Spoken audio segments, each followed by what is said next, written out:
That's a good takedown, guys. Look at him strip and drag. Look at that. God dog.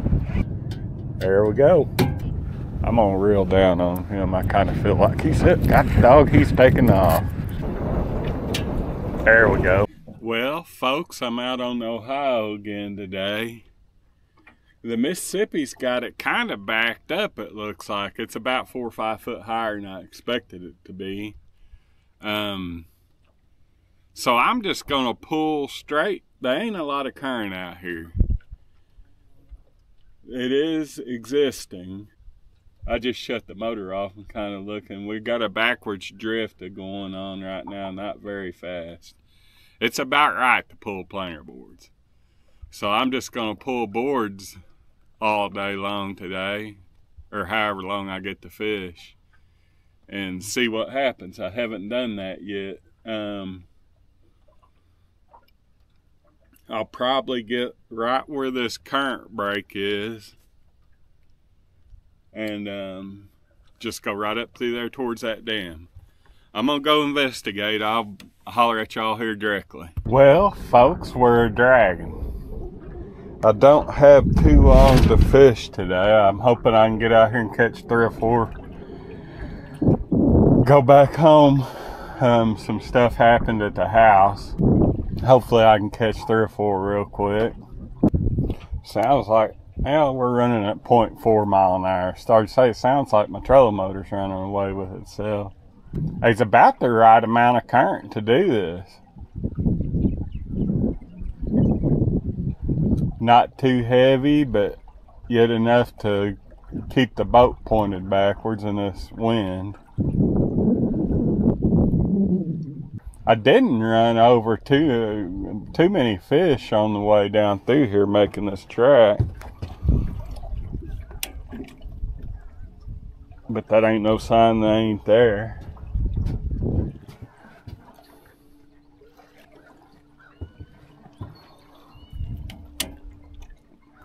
Eagle's kind of going crazy over there.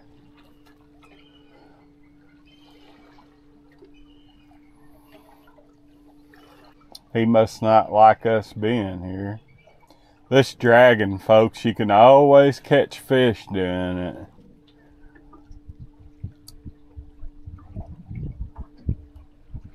But I've yet, as long as I've been doing it, yet to catch anything just monstrous on doing it. It's a good thing to do whenever you if you, like today, I didn't even leave the house till 9 o'clock. So, from 10 to 2 or 3 during the days, it's a good time to do it. Or if you get out there and you anchor fish in the morning, and then when they quit biting off the anchor, go to dragging. I usually start out at about 0.4 mile an hour because I'm usually dragging in current. I'll be glad when all this rain stops so these rivers will quit flooding and getting up. I've never seen it just stay so rainy. About the time that everything got straightened back up, come hurricane up through here. Of course, I don't think this river's up much, the Ohio. I think it's the Mississippi's got it backed up. And I have not got any bites yet. Just got our first bite. Looks like he's on there too. Get to try out my new reel.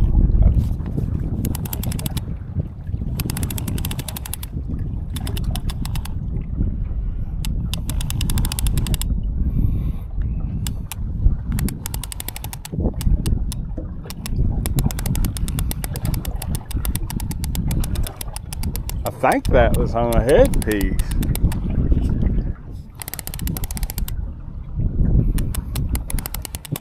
I don't think it's a very big fish.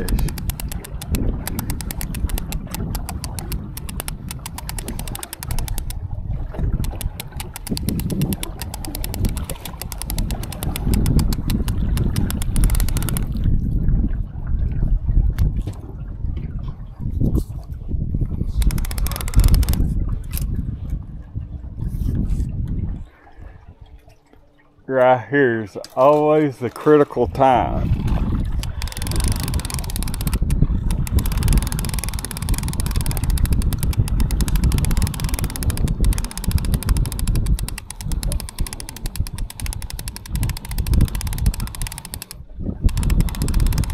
He ain't big enough to, God, dog, I don't know, he just come up to the top of the water. He ain't big enough to turn the trolling motor off.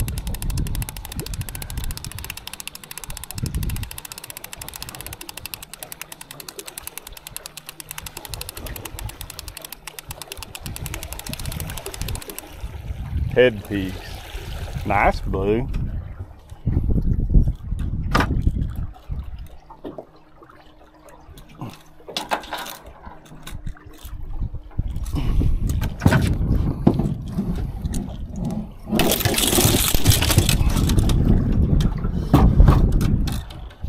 Get some stuff out of my path.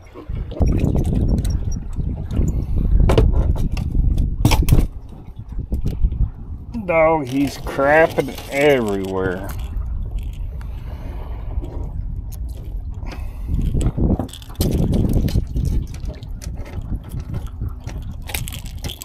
I'm gonna get him out of the boat, folks. Good 5-pound blue.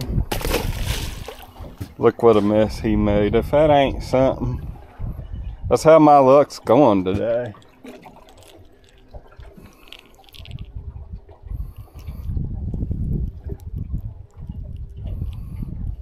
I'm gonna go ahead and put a new bait on here just due to the fact that I ain't got long to fish.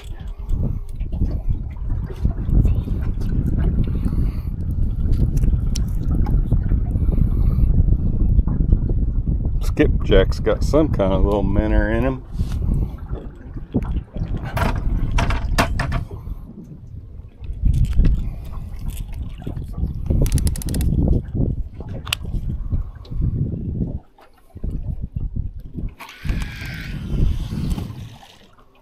I always throw it out there, let it sink to the bottom while I'm moving like this. That way you know it's on the bottom. Then I'll hook up my board with the line free spinning.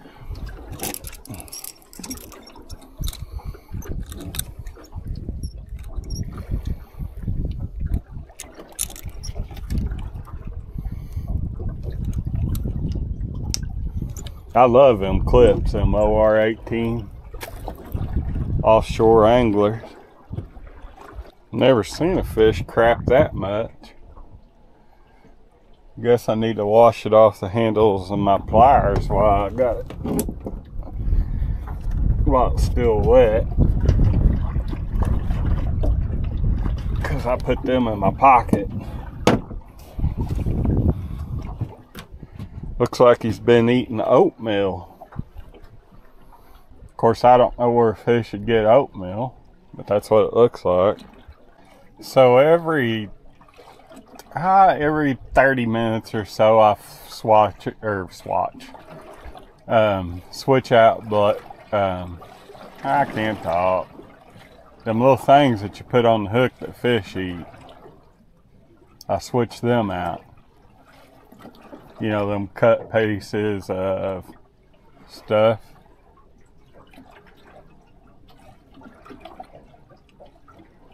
Whatever your choice stuff is that you put on the end of your poles. I just so happen to be using cut skipjack today that I had frozen. I see our company's gone now, so I can talk.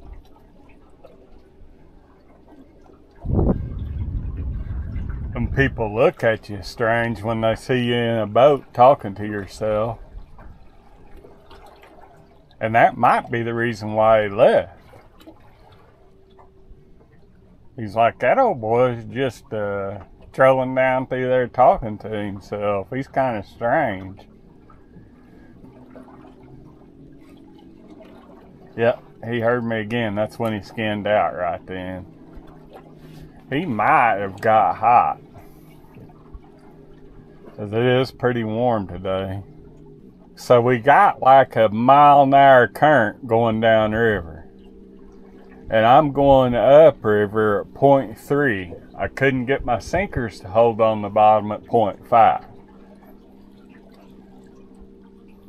Because you can't really tell, when this wind's blowing, you can't really tell what kind of current you got. You just kind of, because if you shut your boat off and drift and the winds are blowing, then you can't really tell. So I didn't tie on any extra weight, and I'm using 4 ounce, and it's being difficult to hold on the bottom. But you just gotta go with the flow. Because like I said, I ain't got a lot of time, and I didn't want to here we go again. Switch everything over and kill that extra 10 minutes of time that I could be fishing. And then me and Aaron, first weekend of August, we're going to Carr Lake and James River. We're going to spend a week up there. I'm going to go to the beach, and don't know what a feller does on the beach, but I'm going to go there. And I'm going to pull boards in Carr Lake, and I'm going to fish the James River. And I've never fished tidal waters before, so it's going to be interesting to say the least. While the tide's going out, I'm probably going to anchor fish. And when the tide's coming in, I do not know what I'm going to do on that. Probably anchor fish. And I don't know if them fellers up there pull boards or not. But don't really care if they do or not. If I think that it's beneficial to us to pull them in the James River, I'm going to pull them in the James River. That being said, I'm not a lake fisherman. I do in the winter time, but in the summer, usually on the rivers, just due to the fact that I like river fishing.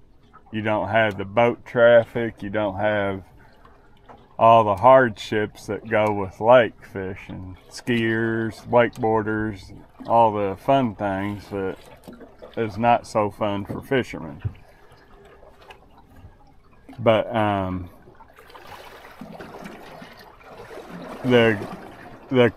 in other words, what I'm trying to say is there's a thermocline in lakes in the summertime.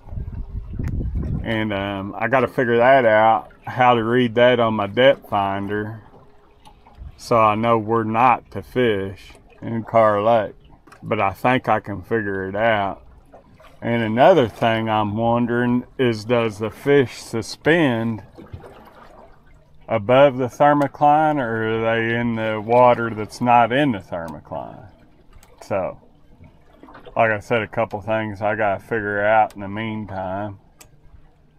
I think it's going to be a very exciting trip.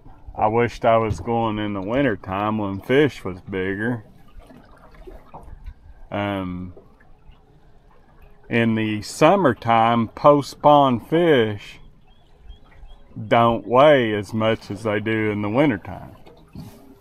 You know, you take your March fish that weighs 45, 50 pounds, right now weigh 25.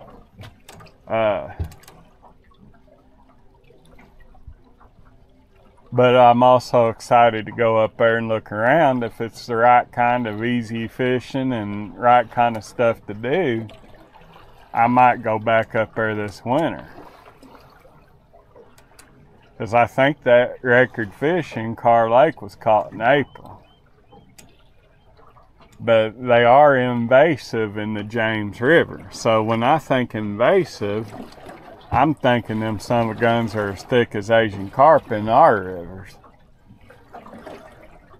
Now, if that's the case, and I've got blue cat hopping in the boat with me, it'll be very fun for me.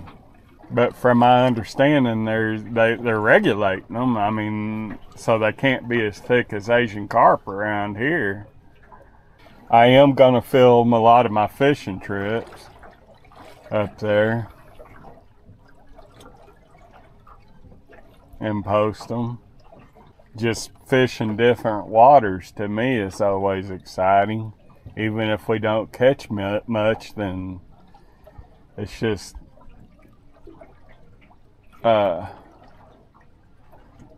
different water to look at, and I got to study up on the regulations.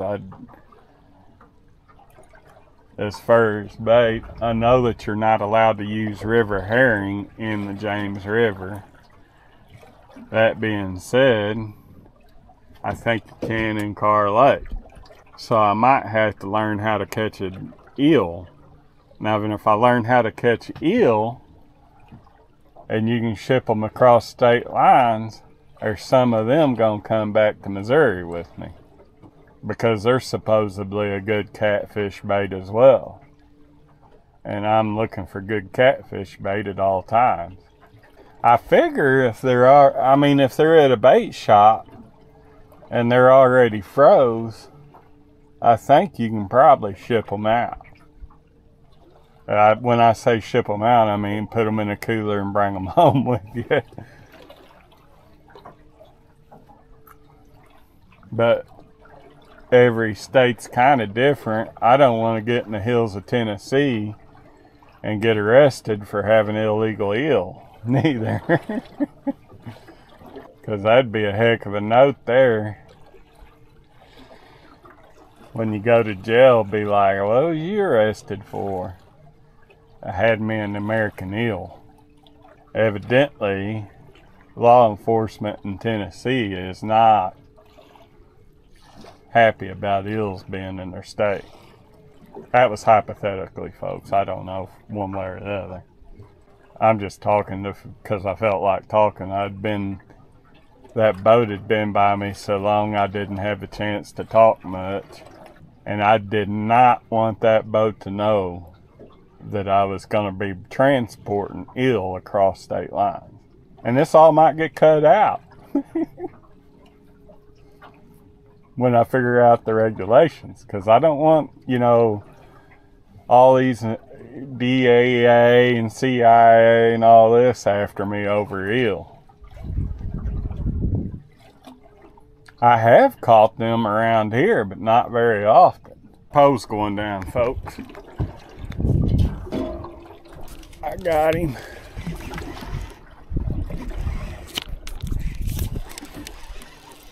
They haven't been hitting on the dragon pole here recently.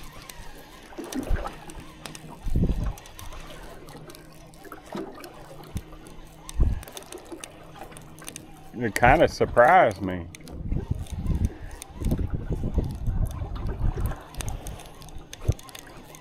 About the same size as that other.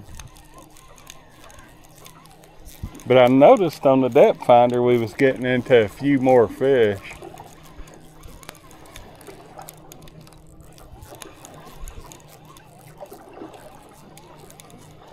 So hopefully we can get us a couple more before we got this drag done. Because after this drag, I gotta leave, unfortunately. It's been a long time since I fought a fish on this old stiff bumping pole.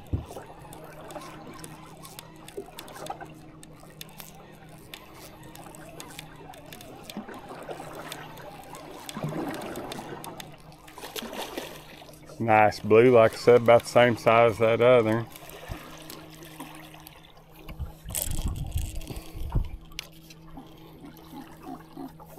Maybe he won't have the oatmeal crabs.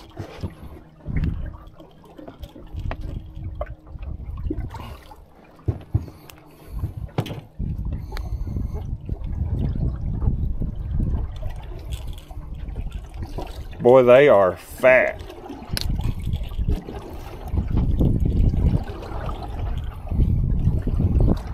Nice 5-pound blue, maybe 6. Fat as all get out.